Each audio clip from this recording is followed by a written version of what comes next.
Alors, seconde jurisprudence, pas vraiment, vous l'avez peut-être vu celle-là, 12 octobre 2017, vraiment pas simple.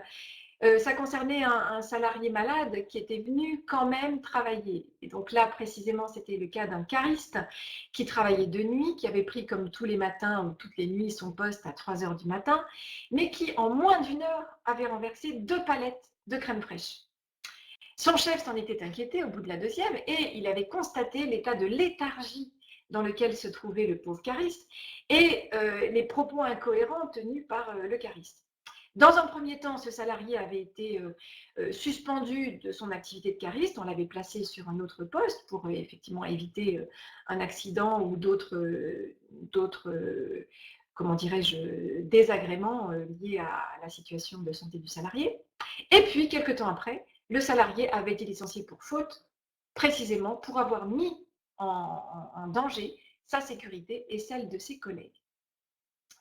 Le salarié faisait valoir pour sa part qu'il suivait un traitement médical, qu'il l'assommait purement et simplement, et que ce matin-là, il était arrivé effectivement dans un état, enfin ce matin-là, cette nuit-là plutôt, il était arrivé, le pauvre, dans un état complètement à la ramasse, comme on dit.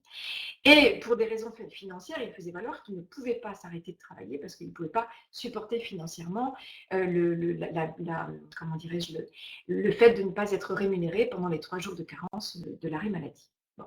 Et donc, il considérait que son malaise ne pouvait pas être considéré comme une faute. Donc, question posée au juge, bien sûr, son licenciement pouvait-il, pour faute, pouvait-il être considéré comme valable? Est-ce qu'on n'était pas sur le licenciement d'un salarié malade et non pas sur le licenciement d'un salarié pour faute? Donc, dites-moi, son licenciement pour faute, dans ce cas de figure, était-il valable? Qu'en pensez-vous? Je termine mon café, du coup. Pas de faute pour Karine. Non-respect de son obligation de sécurité, qui est également une obligation légale à l'égard du salarié. Non pour le rat, oui, non, non, c'est une faute. Difficile, je dirais non. Alors cet arrêt, il a été assez largement commenté dans les tribunes de la presse juridique spécialisée.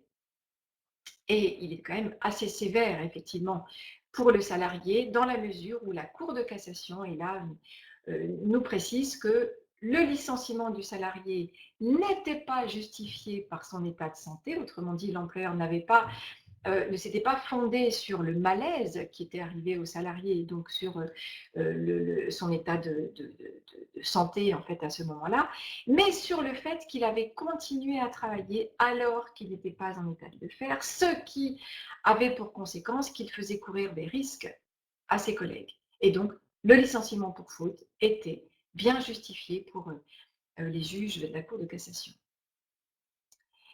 Alors, on ne sait pas s'il avait un arrêt prescrit par le médecin. A priori, non, il n'en avait pas. Hein, c'est vrai que l'affaire ne nous le dit pas. Moi, j'ai regardé l'arrêt de la Cour de cassation et l'arrêt de la Cour d'appel. Dans aucun de ces deux arrêts, il n'est précisé que le salarié avait un arrêt de travail. Parce qu'effectivement, on peut se dire qu'il avait peut-être un arrêt, mais qu'il n'avait pas transmis l'arrêt à son employeur. Possible. Mais enfin, ça n'a pas été évoqué, ça, hein, concrètement. Droit de retrait, ben non, pas forcément droit de retrait. Non, il aurait pu faire jouer son droit de retrait, mais là, il était dans un état qui faisait qu'il n'y a probablement même pas pensé, le pauvre. Et l'obligation de santé sécurité de l'employeur, il a changé de poste, mais il ne demande pas de visite médicale du travail. L'employeur n'était pas en faute, hein. L'employeur, en l'occurrence, il a simplement, il ne s'est positionné que sur le terrain de la santé sécurité au travail et du risque que le salarié faisait courir à lui-même et à ses collègues.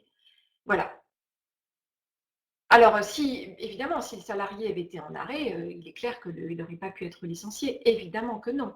Mais là, en l'occurrence, il avait continué à travailler. Et il avait donc eu un malaise où il était en situation, comment dirais-je, physique qui faisait qu'il n'était pas en état de travailler finalement.